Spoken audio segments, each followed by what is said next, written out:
Good Sunday morning, everyone, and welcome to another Sunday school class of the Book of Ordinary Oracles. I hope everybody's having a great weekend. Uh, we're having a quiet weekend here. So, we're going to talk today about, we're going to actually start chapter 8. Excuse me, I got a frog in my throat. The reason being, every morning I get a frog in my throat is because I don't talk very much, except just wandering around the house here. And when I start to actually talk and begin my day, I got to blow out the carbon. So it's not that I don't talk with Constance, but I mostly listen.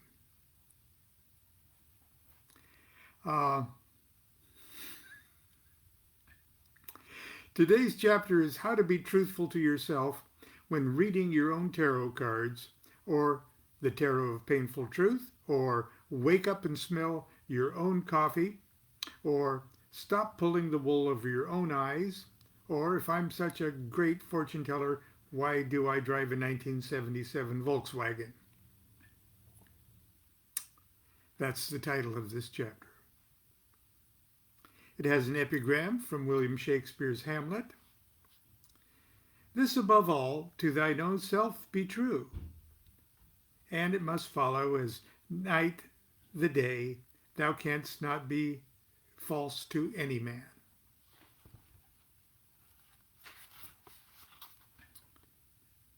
Now that we've seen how to turn an ordinary deck of playing cards into the minor arcana of the tarot, let's see what we can do with the 22 cards of the major arcana. The cards we usually think of when we hear the word tarot. The Fool, the Magician, the High Priestess, the Emperor, the Empress, the Emperor, the Hierophant Lovers, the Chariot, the Hermit, Strength, the Wheel of Fortune, Justice, the Hangman, Death, Temperance, the Devil, the Tower, the Star, the Moon, the Sun, Judgment, and the World. I'd like to add, for the sake of this book, which was aimed at a very, very broad audience, general audience, and those not particularly adept in magic and things like that, that my ordering of the tarot cards is not the thelemic ordering of the tarot cards. It's just the white bread weight, kind of the standard ordering. I didn't think it was the place to interject thelemic esoteric subtleties.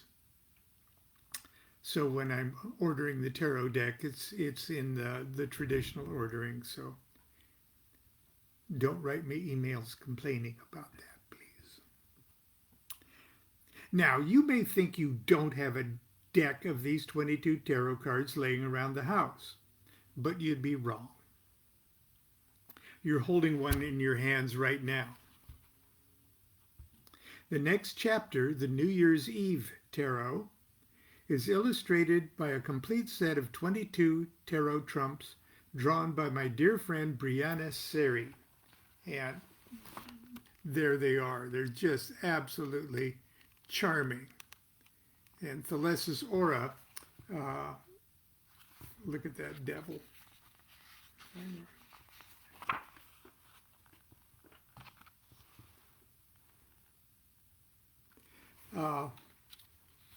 Thelesis Aura did a very, very limited run of these cards. You might still be able to find them on eBay. Okay, let's see here. They appear one to a page, and you are hereby given permission to make one copy each to cut them out and use as your personal deck of New Year's Eve tarot cards. But this chapter is not just about learning to read the 22 trumps. It's about how to read them for yourself. one of the hardest things for a fortune teller to do. For many years, I stopped trying to read my own tarot cards. I just couldn't detach myself from my feelings, like I can when I read for others. For many years, whenever I needed an answer to a very personal question, I consulted the I Ching. See Chapter 13. The I Ching won't let me lie to myself. It doesn't care about my feelings. It even tells me when the question I ask isn't really the question I wanted answered. Usually the answers are so frank, so honest, so intimate and embarrassing that I end up wishing I had never asked the question in the first place. What I need is an oracle that combines the cut-to-the-chase candor of the I Ching with the convenience of the Kabbalistic familiarities of the tarot. I just want to shuffle my own cozy tarot deck, draw one card, and get an in-my-face I Ching-style answer. That'd be so cool. What I'm about to share with you is my own personal tarot of the painful truth. I don't promise that it'll work perfectly for you. As a matter of fact, in order for you to be truthful to yourself, you're going to have to create your own set of divinatory answers. This is only an example of something you can create for yourself for the times when you have a very important question and are not afraid to hear the answer. If that moment is now, ask your question and pick one of the cards at random from the pages of Chapter 9. And you can roll a pair of dice, and I gave you the dice chart of how to roll a tarot trump from dice, and I posted it this morning. You can also roll a pair of dice and use the table that Lon just posted to identify your card. The most ancient existing images of the tarot we now call the magician show dice on the other tools of the magician's table. The wand, the cup, the sword, and disc. So in other words, even in the traditional tarot decks, the magician's weapons are a wand, sword, cup, disc, and dice. Because there are 21 possible combinations of a throw of 2 dice, each throw represents one of 21 numbered trump cards of the tarot. The Fool, being assigned to the number 0, is drawn when there is an irregularity in the throw, such as one die falling off the throwing surface. Once you have determined the card indicated by your dice, find the answer to your question using the Tarot of Painful Truth below. And I think we'll just we'll go through all of them if we have time, and if not, we'll finish up tomorrow. But the Tarot of Painful Truth. The Tarot of Painful Truth is just that, painful. Some of the answers you'll read may sound harsh, but they are intended to be so. They are intended to wake you up and shake you loose. So formulate your question. Carefully draw the card or roll the dice, and no matter what you think your question is, your answer is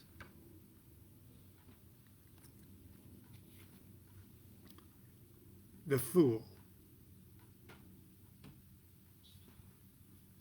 You're being an idiot here. Forget everything you've heard about divine innocence, spiritual purity, and Parsifal. You've drawn this card because you've either done or are about to do the most embarrassingly stupid thing. Your friends, your enemies, your family, your co-workers, your mailman, they're all going to see what an idiot you are. The only person who's not getting the message is you. The fact that you need a tarot card to inform you of this fact is proof positive that you really are embarrassingly stupid. Don't try to put a good spin on this card. Don't shuffle and draw again. Don't try to read your own cards again until the situation that caused you to ask this question has resolved itself without any stupid, ill-timed, ill-conceived, ill-executed interference from you.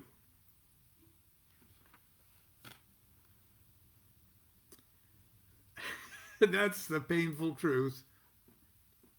Or at least I wrote it for myself. Remember, it doesn't have to be your painful truth. Let's look at the Magician.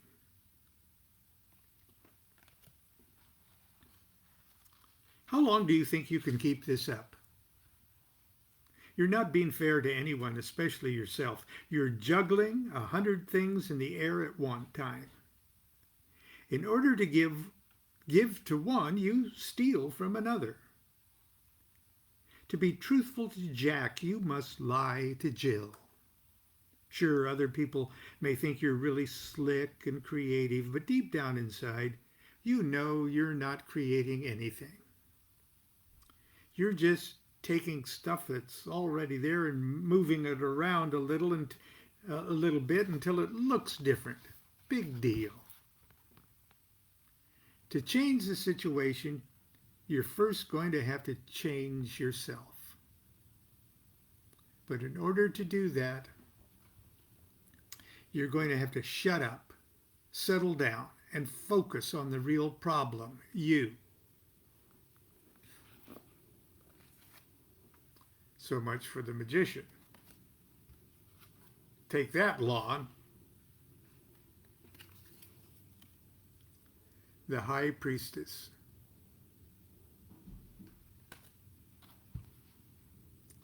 You've forgotten something, haven't you?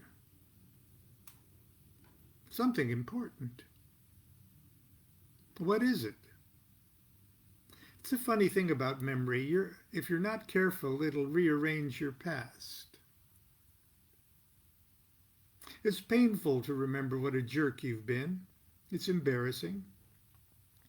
Like when you run across a romantic poem you wrote in high school. You just want to rip it up, burn the pieces, and bury the ashes. That's how you'd feel if you ever allowed yourself an honest memory.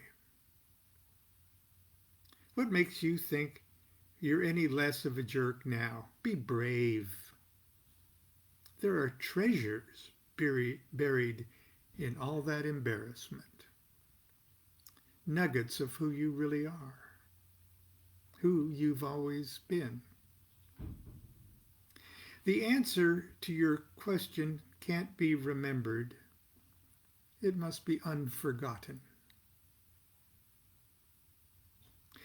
Let memories flow unhindered by judgments or editorial comment. Dive right in, relax, be still. Take some deep breaths.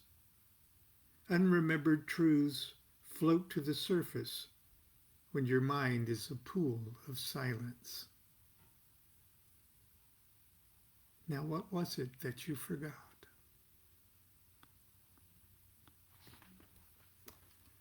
That was the High Priestess. The Empress.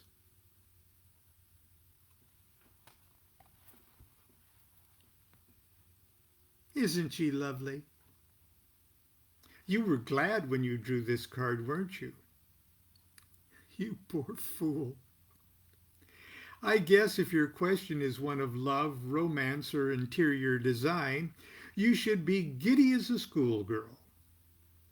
But if it concerns real problems with real people, then you better be ready to deal with the prima donna. Yep, cherchez la prima donna. If she's another person, you better be ready to do some real buttering up. If the prima donna is you, you better check and make sure your butter is really worth upping. In either case, somebody's going to expect the royal treatment, whether he or she deserves it or not, and you're going to have to deal with it. So that's my comments on the painful truth of the Empress.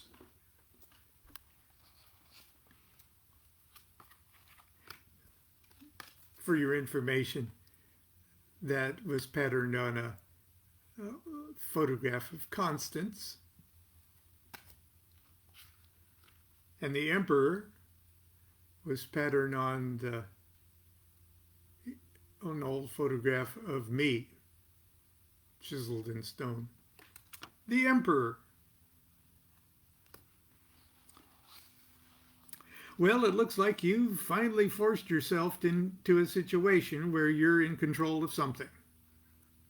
You're calling the shots now. It's only right, after all. It's your destiny, isn't it? As supreme ruler, you can now be happy and focus on building a better life, a better career, a better world, right? Yeah, just like Caesar Augustus did. Just like Tiberius, Caligula, Nero, Napoleon, and Hitler did.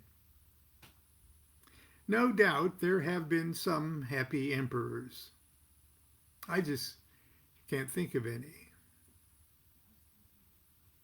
You may want to check and see if you're running the empire or if the empire is running you. Good luck. Heil you.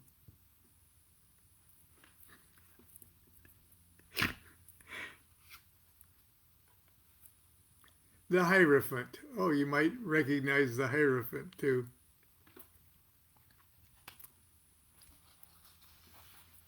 Hey, you're going to need some help here, and it's going to have to come from upstairs. You need advice and you need guidance. You need resources and you need it from one or more of your superiors. Yes, I said superiors. Your boss, your teacher, your guru, your children, your bartender, maybe even your spouse. Ask for help and listen hard to what they say. It's the only chance you have of ever being superior yourself.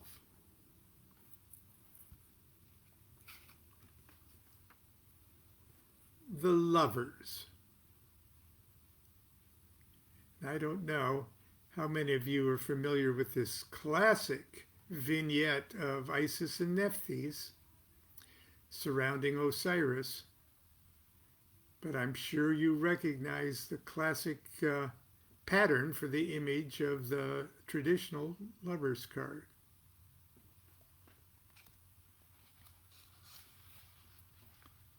The Lovers.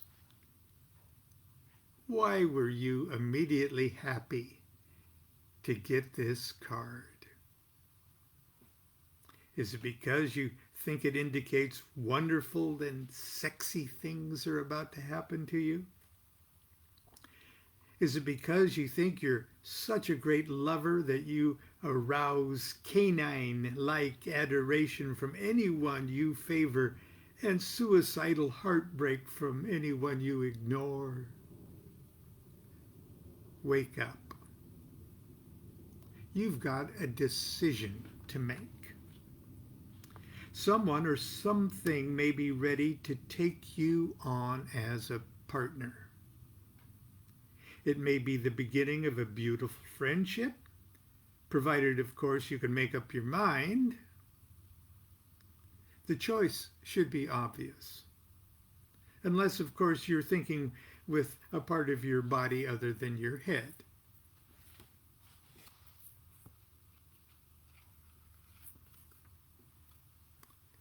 The Chariot. And there's Constance again as the white Sphinx. And there's the old younger bearded Cancer the crab Lon. The Chariot. You win. The day is yours. You have overcome. You hold the prize. Your enemies are vanquished. You're driving a new Ferrari to your high school reunion.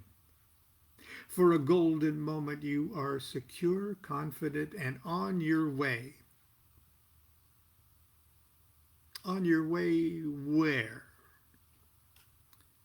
How many times in life have you dropped the ball?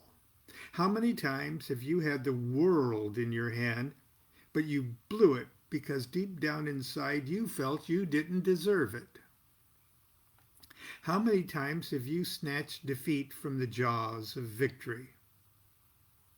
Well, in this place, at this hour, you deserve it. You deserve it as long as you truly know you deserve it. The Holy Grail is yours. Don't backwash.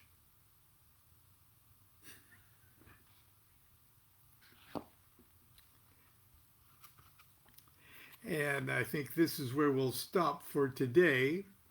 We'll stop with strength. And in my deck, it's called Lust. In the Thoth deck, it's called Lust. And instead of being 8, like I'm going to read right now, it's the key number is 11. So, but here it's 8, strength. You've got a lot of pent-up energy, don't you? That's not just energy, my friend, it's love. You've got so much love bottled up in you that you can't think. That's good. Don't think. What's thinking ever had to do with love anyway? Pop that cork and let that love gush out of you in ecstatic streams of legal and socially acceptable passion.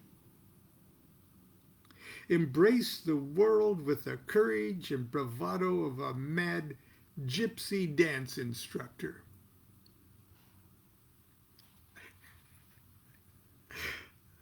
Well, let's do one more. Let's do one more. I know we're coming up on a half hour. But let's do the Hermit.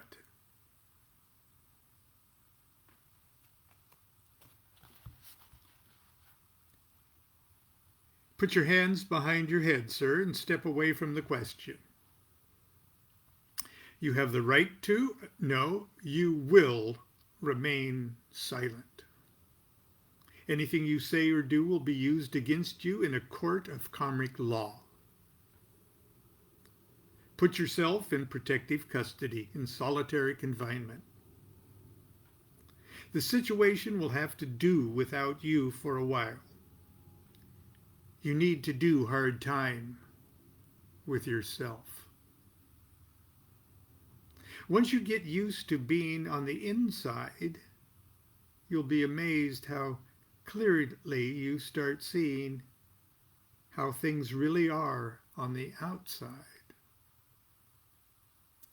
Who knows? Someday you may become a wise guy. And that's where we'll stop today.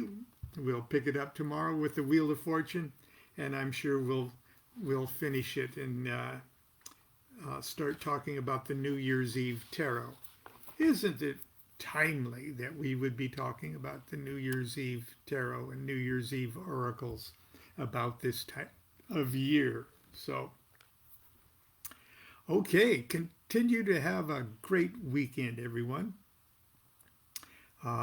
Continue to be good to yourself and be good to each other. Continue to be careful, cautious, and joyous. Stick in a little joy, as we say.